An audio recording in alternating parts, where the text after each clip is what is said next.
Hello, Thomas the Hermit here, and I am a hermit, a man of prayer. I also have a YouTube channel where I talk about prayer, but also other things that concern me that are happening within the church. And I also have a Facebook group page called The Humble Holy Laity, where I'm teaching the laity about contemplative prayer. Now, this is a part of an ongoing series about Teresa of Avila. Now, Teresa of Avila wrote a particular section in the life of Teresa of Jesus, and that section is called The Four Waters, the four ways of irrigating a garden. Now, right now I'm talking about the first level. I've already completed the first chapter, and I'm going to take the next two chapters in this video because I think that their information is not as relevant to most viewers as what was in the first chapter of the first water. And then we'll be moving on to the second water, which is the prayer of quiet. Okay, we'll be talking about what the prayer of quiet is. But right now, Teresa wants to talk to us about common temptations that happen, and she also wants to tell us about a danger. Okay? This is in chapter 12 of the Life. The title is What We Ourselves Do, the Evil of Desiring to Attain to Supernatural States Before Our Lord Calls Us. Now, see, that's kind of the importance of knowing that the second water is a supernatural state of prayer. And I'm not going to get into that because we are doing the first water. Okay, when we hit the second water, we'll talk about what that supernatural state of prayer is. But in the first water, we're talking about a laborious act of contemplative prayer. It's a form of contemplative prayer, but it's not what is called infused contemplation. It is rather, you taking much effort to focus, to quiet the mind, to ignore the things that are happening around you, the distractions, and keeping your eyes on the Lord. And then when you do that, you have an experience that God is with you, that He's talking to you, His presence is there, or you might experience that He seems to be pouring His love into you, or His life, or changing you a little bit. And those are all a contemplative experience, but they're not the greater form of infused contemplation. But we're going to be talking about what that is when we hit the second water. Okay? Here we have a lot of water out here because I'm sitting by the Brazos River. And I'm sitting in a quiet place, and I like where I'm at. I haven't had this much quiet in a long time.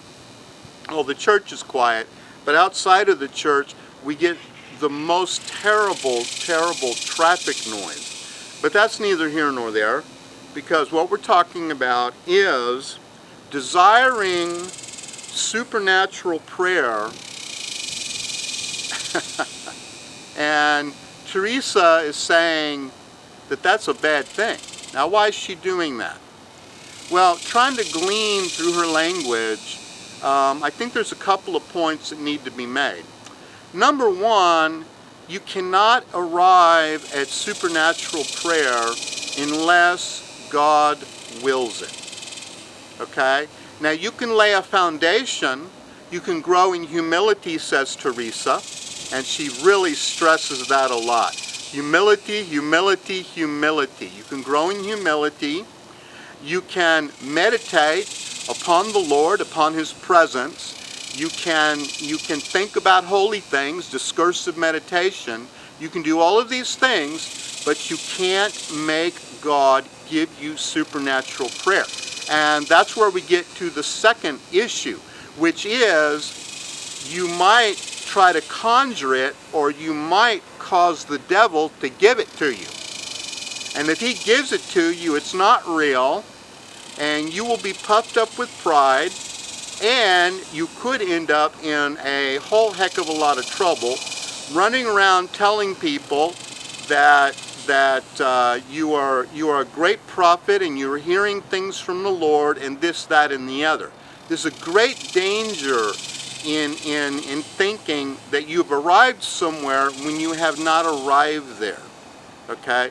So we need to focus on laying a proper foundation, all right, lest we be terribly, terribly deceived.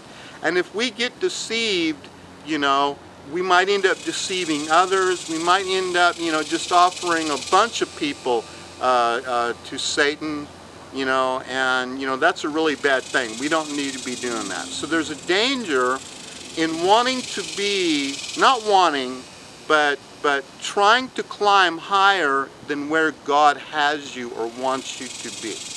All right, so let's begin and stress humility, humility, humility. And as we're talking about the devil, let's hit that next chapter. The next chapter of Teresa actually has to do with the temptations of the devil. And the title is, Of Certain Temptations of Satan, Instructions Relating Thereto. Okay? Now, you're going to see the editing go in and out, because what I'm going to do is I'm going to break down the different temptations as they come, and so I'm going to break it into segments. Okay? But be patient. I'll try to do the best I can. Okay, the first part of this chapter, Teresa gives an exhortation to be courageous, to be like Peter who steps out on the water. She says, I don't think Peter lost anything stepping out on the water. See, Peter was a courageous soul, you know? And Teresa says that we need to be courageous souls. His Majesty seeks and loves courageous souls, but they must be humble in their ways and have no confidence in themselves.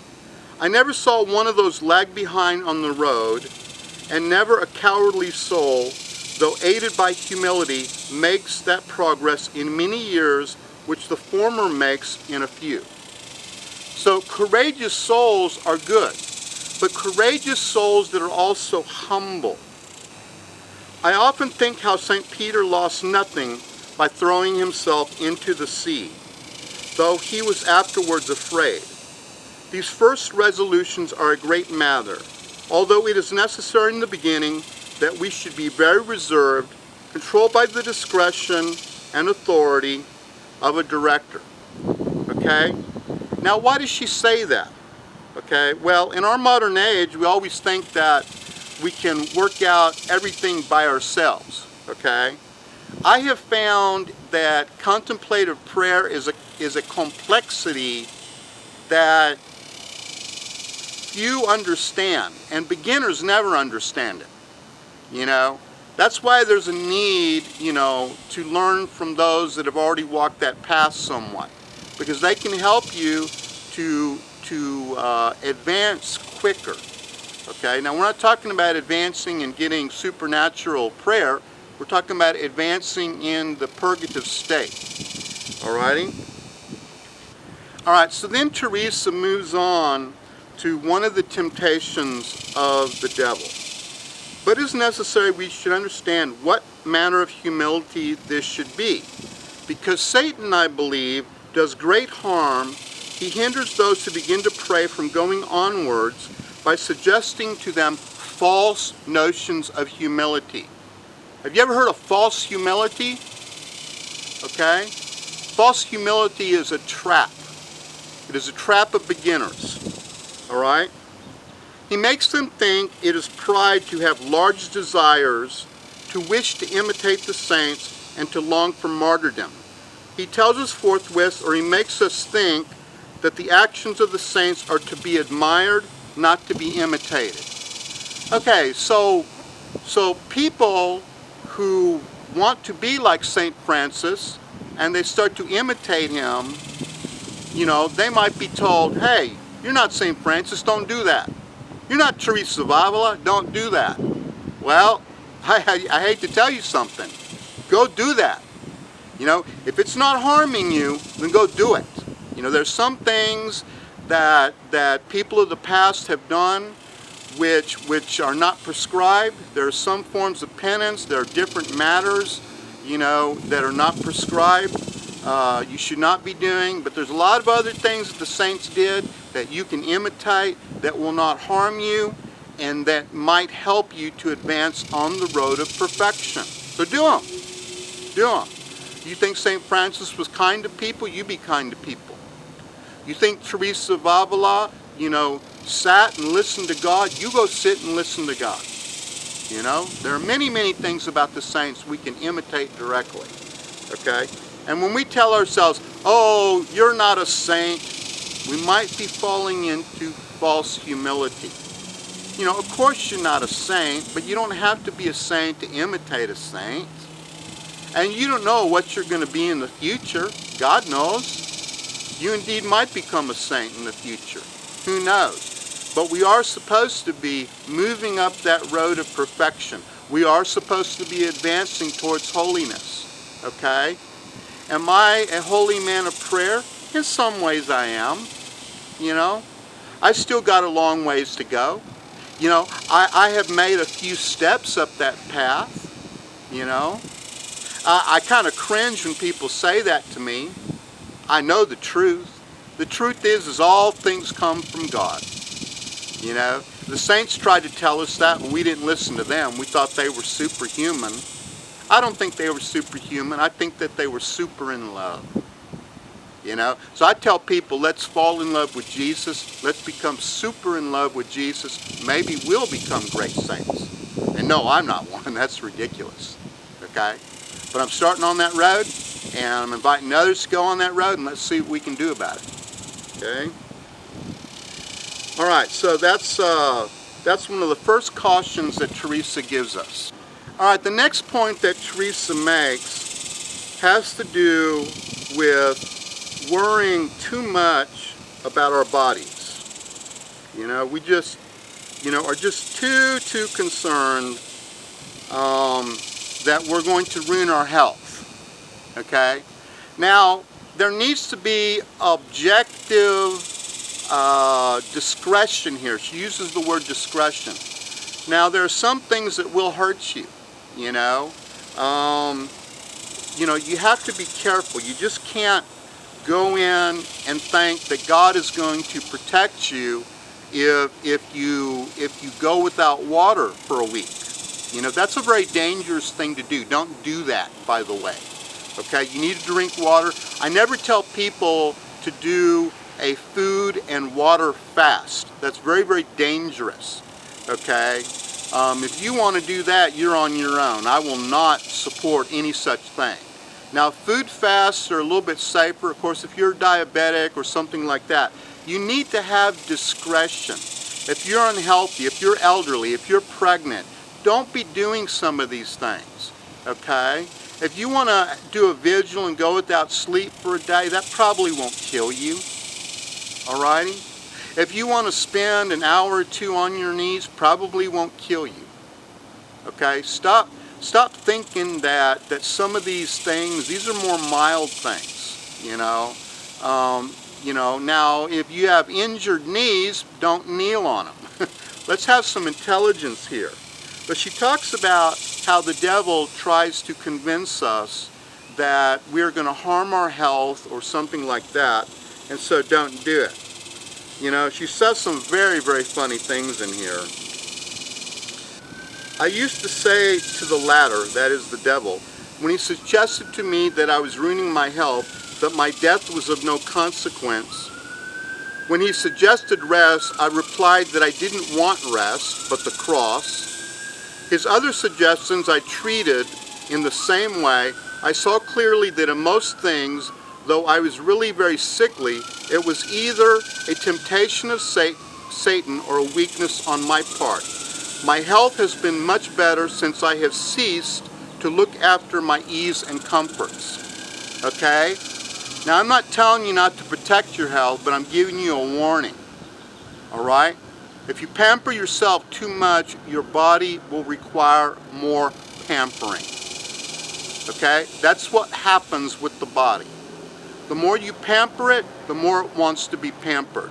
And if you pamper it too much, it will actually get sick just to get pampered more. So you have to be careful that you're not doing things to overindulge your body. Overindulging your body, taking too good care of yourself, can be contrary to contemplative growth, okay? There's another temptation which is very common, this is moving on, when people begin to have pleasure in the rest and fruit of prayer.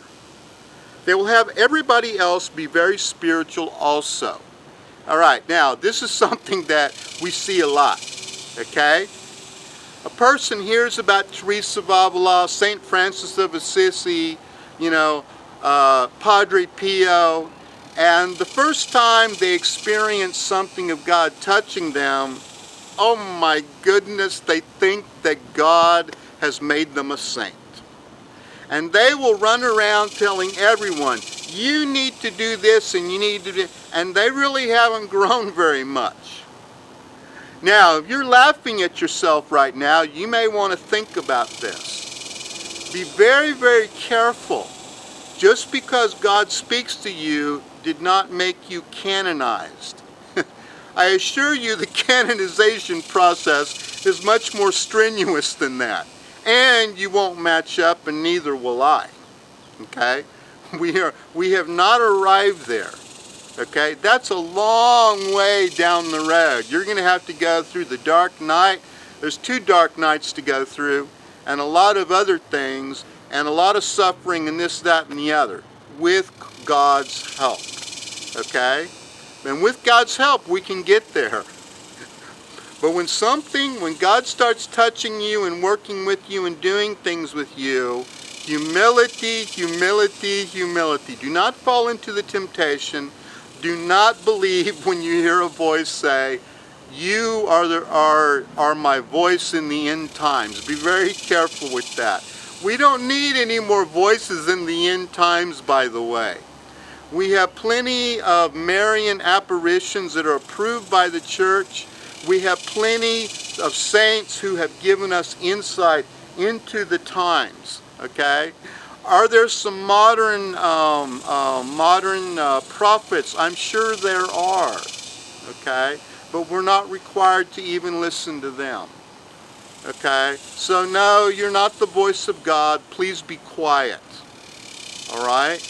We have a lot of growth to do. We don't have time to be sitting around thinking that we have arrived. We've only just begun, okay? And then I'm going to stop my segment there because that seems like a really good spot. We're talking about don't overindulge, and pamper yourself. At the same time, don't overdo it. You don't want to take on any penances that mess up your call, your everyday duties, okay? If you have a job, you're supposed to do that job. That is the will of God. If you have a family to take care of, that is the will of God. All right? It's the will of God for me to make YouTube videos. That's the will of God. I actually have to approach this like work. And more so, it has to become work because I need to keep doing it. That's kind of what the Lord's telling me. What are your everyday duties? Do not let your prayer life interfere with them. At the same time, make time for recreation. And make time, though, for that precious, precious silence. Sit, listen to the Lord. Let Him talk to you. Let Him heal you. Let Him change you into Himself. We're supposed to be other Christ, alter Christos. We are on the journey towards heaven. That is our home. This is Thomas the Hermit, sitting out front of the banks of the famous Cow River, the Brazos, saying, say a prayer for me, I am praying for you. Say a prayer for one another. Let's continue to build the fortress of prayer.